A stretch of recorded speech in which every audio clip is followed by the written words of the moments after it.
नमस्कार, आप देख रहे हैं सीसीएन न्यूज चैनल और मैं हूं आपके साथ गरिमा मेहता।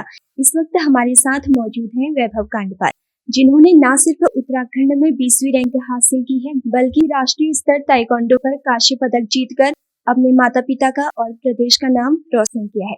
सबसे पहले वैभव, आपको बहुत बहुत बधाई। सबसे पहले यही जानना चाहेंगे कि आपने दोहरी सफलता हासिल की है, पहला एकेडमिक्स में और दूसरा स्पोर्ट्स में, तो आपको कैसा लग रहा है? आप इसका क्रेडिट किसको देना चाहोगे? मुझे बहुत अच्छा लग रहा है और इसका जो मैं क्रेडिट है वो अपने अभिभावक, मेरे जो ताइक्वांडो के कोचेज हैं, श्री कमलेश तिवारी सर, श्री गोकुल खेतवाल सर और मेरे विद्यालय विवेकानंद के जो टीचर्स हैं उन्हें देना चाहूँगा, क्योंकि वो मुझे पूरा सपोर्ट करते थे। हमारे गोकुल खेतवाल सर और कमलेश तिवारी सर हमें हमेशा बताते हैं कि क्या हमारे लिए गलत है और क्या हमारे लिए सही है। आपकी दिनचर्या कैसी रहती थी? आप पढ़ाई और स्पोर्ट्स को कैसे मैनेज करते थे?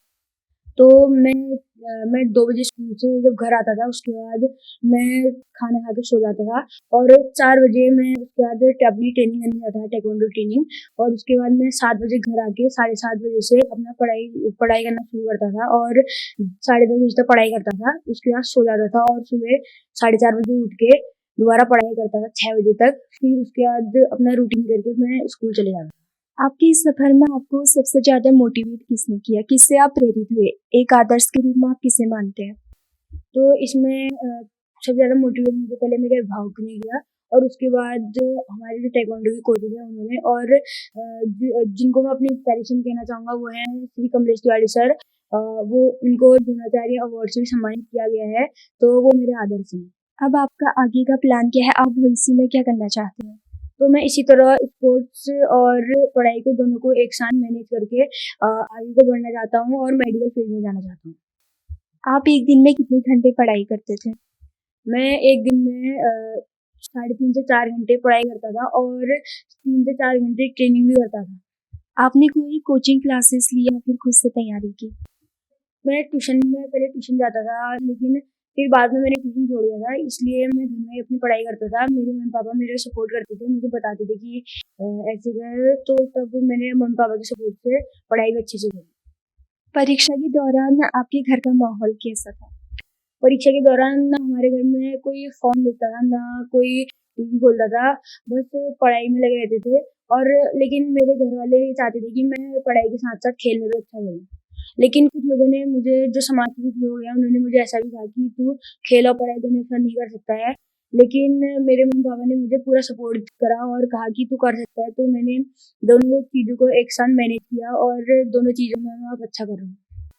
अभी आप सबके लिए प्रेरणादायक हैं, तो आप अन्य बच्चों को क्या संदेश देना चाहोगे कि वो कैसे पढ़ाई करें और कैसे स्पोर्ट्स को मैनेज करें? तो मैंने सुना है, मतलब हमारे यहाँ भी बहुत सारे लोग रहते हैं, वो कहते हैं कि खेल के इससे पढ़ाई में डिस्टर्ब होता है, लेकिन जहाँ तक मैंने देखा है, जो बच्चा किसी चीज़ को लगन से करता है वो दोनों चीज़ को मैनेज कर सकता है। जैसे कि हमारे यहाँ मेरे अलावा बहुत से बच्चे हैं जो पिछली बार मेरिट में आए, और कुछ बच्चे कुछ मार्क्स से रह गए थे और उनका नेशनल स्तर पे अच्छे मेडल्स भी हैं। तो मैं सबको कहना चाहूँगा कि आप स्पोर्ट्स से जुड़े। ऐसा नहीं है कि अगर आप खेल करेंगे तो आपकी पढ़ाई में नुकसान होगा। अगर आप पूरे दिल से अगर कुछ काम करें तो आप कुछ भी कर सकते हैं। मैम, सबसे पहले आपको बहुत बहुत बधाई। आपको कैसा लग रहा है, आपके बेटे ने उत्तराखंड में 20वीं रैंक हासिल की है और पूरे प्रदेश का नाम रोशन किया है?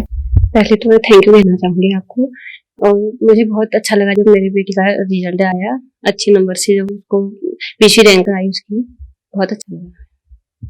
तो गेम्स और पढ़ाई को बैलेंस करना बहुत ज़्यादा मुश्किल होता है, बच्चों के लिए भी, पेरेंट्स के लिए भी। तो इस टाइम पे कैसा माहौल था आपके घर का? माहौल तो ठीक था, बच्चे को अब दोनों चीज में जाना है तो हमें थोड़ा करना ही पड़ता है कुछ ना कुछ। बच्चा हमारा गेम्स में भी अच्छा है, पढ़ाई में भी अच्छा है, तो घर का माहौल ठीक था। बच्चे ने बहुत मेहनत की कि स्पोर्ट्स और पढ़ाई में दोनों में अच्छे हैं, तो उनको माँ बाप ने उनको रोकना नहीं चाहिए, और बाहर के कुछ भी कहें उनको रोकने की कोई वो नहीं है। बच्चों को करना देना चाहिए जो बच्चे करना चाहते हैं, बस। आपको आगे क्या उम्मीदें हैं अपने बेटे से? मैं चाहती हूँ कि आगे भी मेरा बेटा दोनों चीजों में अच्छे से करे, ताइक्वांडो भी ज्वाइन करे और पढ़ाई में भी अच्छा करे आगे। आजकल के जो बच्चे हैं वो सोशल मीडिया की तरफ ज्यादा अट्रैक्टिव है, तो इस बीच फोन से आपने अपने बेटे को कैसे दूर रखा? फोन से उसको बोला कि तुम मतलब पढ़ाई पे ध्यान दो और फोन कम देखो। उसके सर ने, ताइक्वांडो वाले सर ने उसको बताया कि बैलेंस बनाओ, अपना पढ़ाई भी करो और करो। उसके बाद उसने फोन छोड़ दिया था, तो उसने फोन पे ज्यादा कोई ध्यान नहीं दिया उसके बाद। आप और माता पिता को क्या संदेश देना चाहेंगी, वो किस तरह से अपने बच्चों को सपोर्ट करें? माता पिता को अपने बच्चों का सपोर्टर होना ही चाहिए, क्योंकि बच्चे जो घर का माहौल देखते हैं उसी हिसाब से अपना आगे को करते हैं। और बच्चों को जो उनके बच्चे करना चाहते हैं, माता पिता ने करने देना चाहिए उनको, चाहे स्पोर्ट्स हो या पढ़ाई हो, दोनों में उनको साथ देना चाहिए। तो ये थे वैभव कांडपाल, जिन्होंने पढ़ाई और गेम्स के बीच बेहतरीन संतुलन बनाकर ये दिखा दिया, अगर इरादा मजबूत हो तो कोई भी काम मुश्किल नहीं होता। हम उनकी उज्जवल भविष्य की कामना करते हैं और उन्हें हार्दिक शुभकामनाएं देते हैं। CCN न्यूज के लिए मैं गरिमा मेहता।